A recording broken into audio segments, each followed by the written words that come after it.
Hello students, मैं हूं S Mani sir Patna Khemni Chak से। और यह वीडियो क्लास 12 सीबीएसई के लिए महा इंपॉर्टेंट होने वाला है, क्योंकि सीबीएसई अपना नया सिलेबस रिलीज कर दिया, सैंपल पेपर भी रिलीज कर दिया, ये सबको पता है।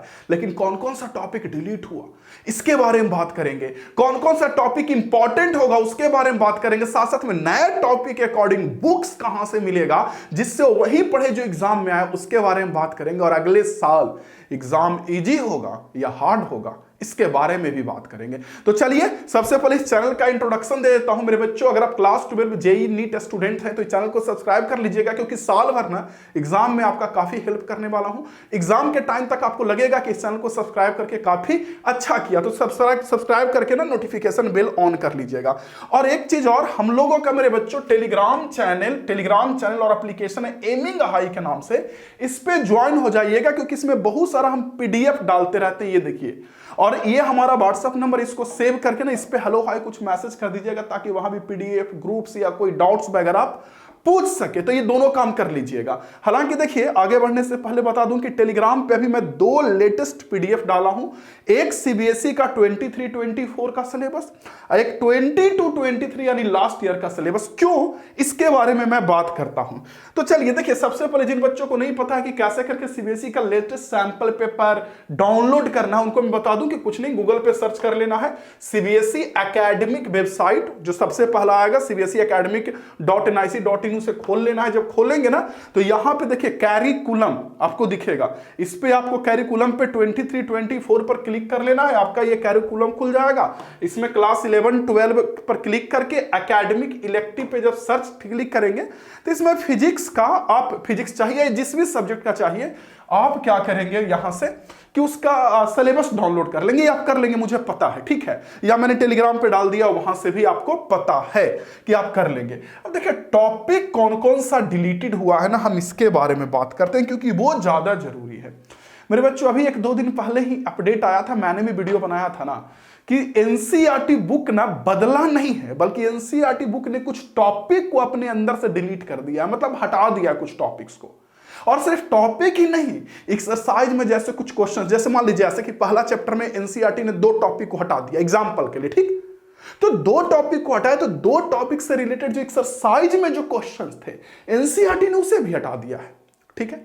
और मैंने उस वीडियो में भी कहा था कि इस बार हो सकता है सीबीएसई कोई सिलेबस अपना रिलीज ना करे, क्योंकि एनसीईआरटी मतलब वो टॉपिक जो था एनसीईआरटी से डिलीट किया, वो कौन सा टॉपिक डिलीट किया है, लेटेस्ट सिलेबस के अकॉर्डिंग, पीछे साल के सिलेबस के अकॉर्डिंग, ठीक है।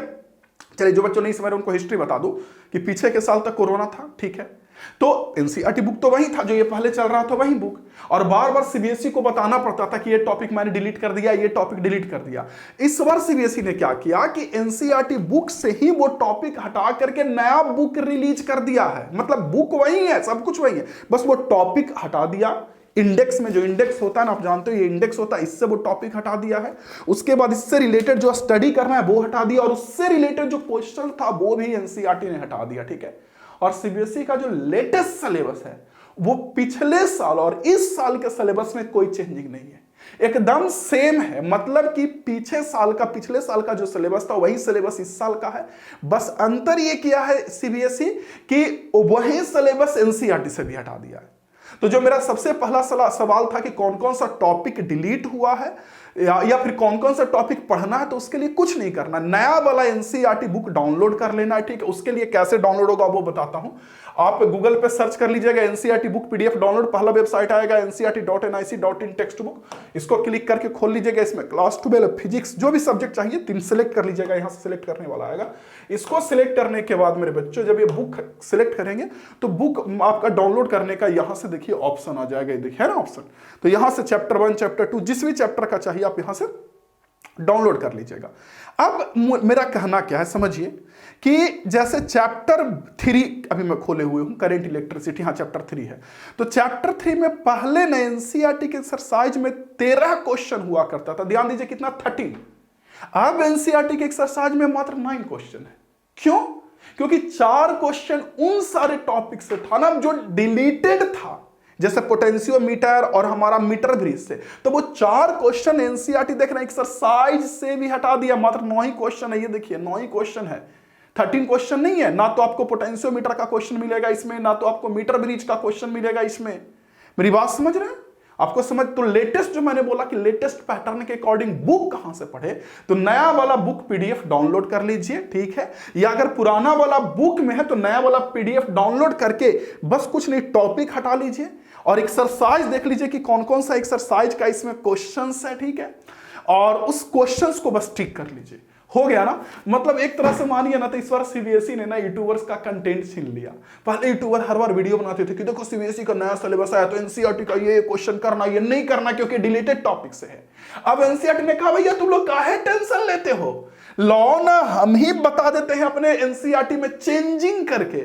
देखिए है ना, आप देखेंगे एनसीईआरटी बुक तो यहां दिखेगा, देखिए नीचे में रेशनलाइज 23-24, ये देखिए है ना, रेशनलाइज 23-24। तो एनसीईआरटी ने वही कहा कि मैं ही डिलीट करके बता देता हूं कि कौन कौन सा चीज पढ़ना और कौन कौन सा चीज नहीं पढ़ना है। तो जो लेटेस्ट बुक है वो एनसीईआरटी का है, लेटेस्ट पैटर्न के अकॉर्डिंग।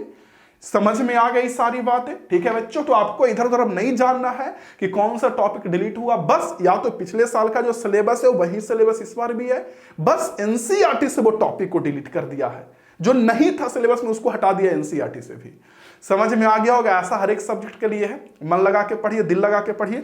चैनल को सब्सक्राइब कर लीजिएगा बच्चों, टेलीग्राम चैनल पे जरूर ज्वाइन हो जाइएगा और इस नंबर को सेव करके आप इस पे मैसेज कर दीजिएगा। आगे किस टॉपिक पे वीडियो चाहिए जरूर बताइए बच्चों, आपको समझ में। हाँ एक चीज और, एग्जाम हार्ड होगा ये इजी, तो देखिए समझिए, अब जो एनसीईआरटी है ना, सीबीएसई जो है ना, वो एग्जाम जो पूछ रहा है वो बच्चों पूछ रहा है कॉन्सेप्ट से, बिल्कुल कॉन्सेप्चुअल क्वेश्चन पूछता है जो कि कॉन्सेप्ट से आता है। और उसके लिए ना ठेका पर अगर बोर्ड एग्जाम पास किए तो काम नहीं चलेगा। ठेका पर समझते हैं ना, मतलब अंतिम समय में रट लिए किसी तरह से पास हो गया, नहीं। अब आपको ना कॉन्सेप्ट से पढ़ना होगा और उसके लिए ना हम लोग का एमिंग हाई ऐप है मेरे बच्चों। अगर आप नहीं जानते एमिंग हाई ऐप के बारे में, प्ले स्टोर से इंस्टॉल करिएगा। इसमें प्रारंभ बैच चल रहा है, कैसे एमिंग हाई ऐप यूज करना है, पिन कमेंट और डिस्क्रिप्शन में लिंक दे दूंगा। डिस्क्रिप्शन में एमिंग हाई ऐप कैसे यूज करें वीडियो देख लीजिएगा, आपको समझ में अच्छा से आ जाएगा। और उसमें पढ़ना शुरू करिए, क्योंकि वो एक जो कोर्स है ना, रिकॉर्डेड प्लस लाइव का कॉम्बो क्लासेस है, वो एक जो क्लास है ना, पहला क्लास दूसरा क्लास पढ़िएगा, 100 लाइव क्लासेस के ऊपर भारी है। बस एक बार उसे करके देखिएगा, फी तो लगना नहीं है, अंदर में जो भी अनलॉक कंटेंट है वो फ्री होता है, ठीक है। पहले वीडियो देख लीजिएगा कि कैसे ऐप को यूज करना है, डिस्क्रिप्शन से। मिलते हैं आप लोगों से अगले क्लासेस में। जय हिंद, वंदे मातरम। आगे किस टॉपिक पे वीडियो चाहिए जरूर बताइएगा। थैंक यू मेरे बच्चों।